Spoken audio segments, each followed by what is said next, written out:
markii la dhahaa meel ay ordana orda ma ordi karo.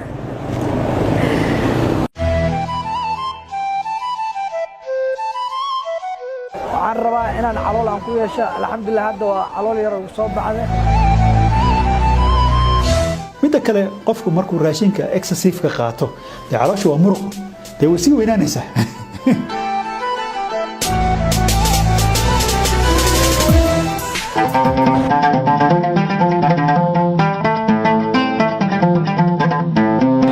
kalabar dadka ku nool caalamka ayaa dagaal ugu jira sidii ay u dhimi lahaayeen culays ka saaran jirkooda.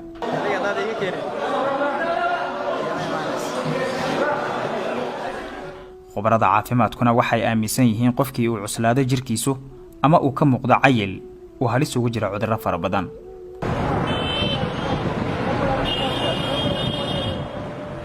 marka loo yimaado Soomaalida dad badan ayaa iyaguna dagaal kula jira cayilka. hase ahaatee waxaa ka soo soka martay caloosha oo noqotay hadda waxyaabaha loogu hadalhaynta badan yahay. aragtiyo kala duwan ayayna dadku ka qabaan arrinkan.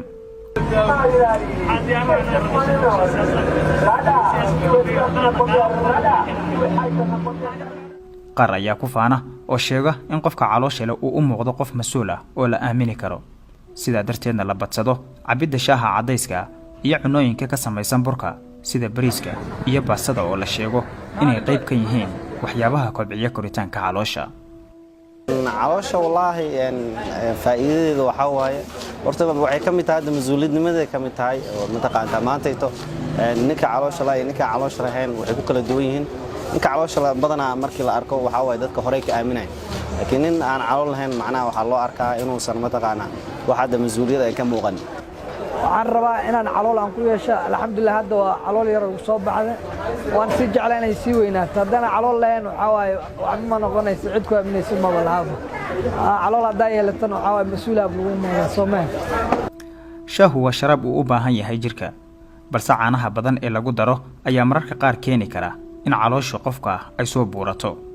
balse dhalinyarada qaar waxay aaminsan yihiin qofkii sameeya jimicsi iyo waxyaabo la mid ah in waxba aan u dhimaynin. shay wali ku aaminsanaa intuu siyeed caloole iyo walbadan sheeno ku aaminsanaa qofkii oo training sameeyay amal anata sambol maalintii raabti shay halkooba dhame galabtina dhame laakiin training aan sameeyay ma dobnooni dheere ma dooni jima qaade laakiin dadka shay wali jeedada wal maalintii tuman koob 8 koob dhamaan jaro oo training aan sameeyaan. marka laga soo tago dadka ay faanka u noqotay caloosha waxaa jira kuwa kale oo dagaal kula jira iyaguna kuna bixiya kharash iyo waqti sidii ay u dhimi lahaayeen.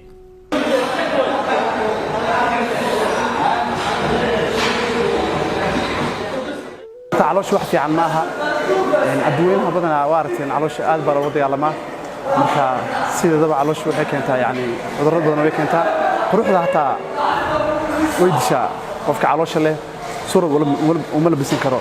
marka taa waxaan u malaynayaa waa fikir qaldan oo laga dhaadhiciyo dadka. cudurka ugu badan meesha uu ka yimaado waa caloosha.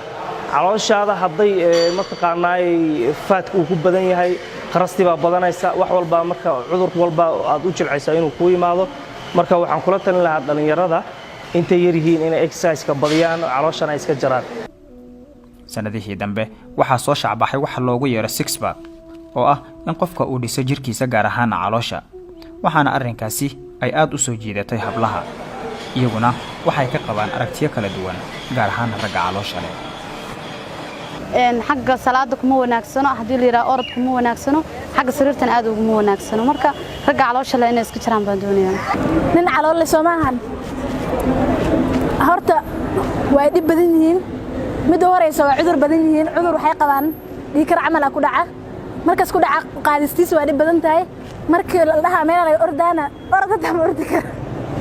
بس كنا على هنا ما بلسكم مقركة حتى نك علاش لو حي أمي قطع إنه عافيمات كيس وهجاجي هاي متى ذاك اللي تكن علاش أنقل محاول مودة إنه عذر لي هاي وحي قو حتى ما كل تقاليد مركن كيك حتى إنه علال ويشت أنا وهذا والبعانة أسست ما قرتي متى ذاك اللي علاش وحي أمي قطع إنك إنه المال قبين هاي أم اسمه التاجر هاي وحين مجسار جنمي صا استعمال كخضارته أي على شيء إني كان لحال لك قاعدة تجارين تعيلك جرهانا دنك علاشة waxaana jira dad badan oo isticmaalay oo hore culayskoodu u badnaa iminkana wax badan ay ka dageen.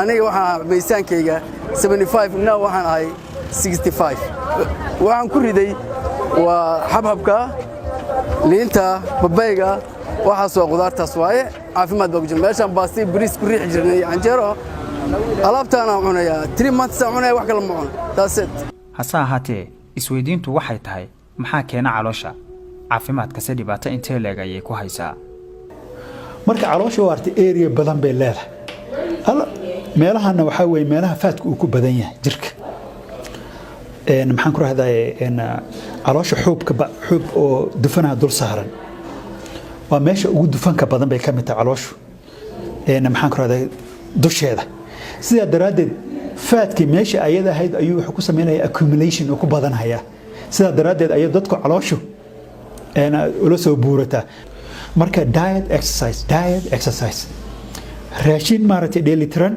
borotiinku u badan yahay khudradda u badan tahay carbohydrate ku yare haddaad cunto dee faat baruur ma yeelanaysa haddii aad exercise samaysana waad gubaysaa oo baruurtii baad gubaysaa sidaa daraaddeed waxay noqonaysaa murqo sidaan oo kale